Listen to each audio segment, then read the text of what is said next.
പല മേഖലകളിലും നമുക്കിപ്പോൾ സോഷ്യൽ മീഡിയ ഒക്കെ വന്നപ്പോഴേ സോഷ്യൽ മീഡിയ അതുപോലെ തന്നെ ഡിഫറെന്റ് ടൈപ്പ് മീഡിയാസ് ഉണ്ടല്ലോ. അപ്പൊ നമ്മുടെ അഭിപ്രായ സ്വാതന്ത്ര്യം കൂടി ആർക്കും എന്തിനെ പറ്റി പറയാം എന്നുള്ളൊരു ധൈര്യം നമ്മളായി എക്സ്ട്രാ നമ്മൾ സംസാരിക്കുന്നുണ്ട്.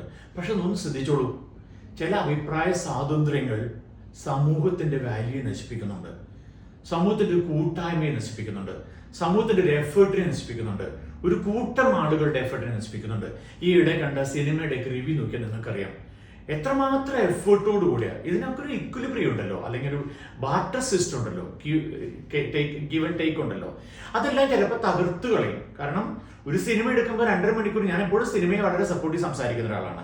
കാരണം ഒരു സിനിമ 2.5 മണിക്കൂറിനകത്ത് ചിലപ്പോൾ 2000 മണിക്കൂറിന്റെ കാര്യങ്ങളാണ് നമ്മൾ പറഞ്ഞിരുന്നത്. അല്ലെങ്കിൽ ഒരുപാട് അനുഭവങ്ങളെ നമുക്ക് 2.5 മണിക്കൂർ ഷെയർ ചെയ്യണം.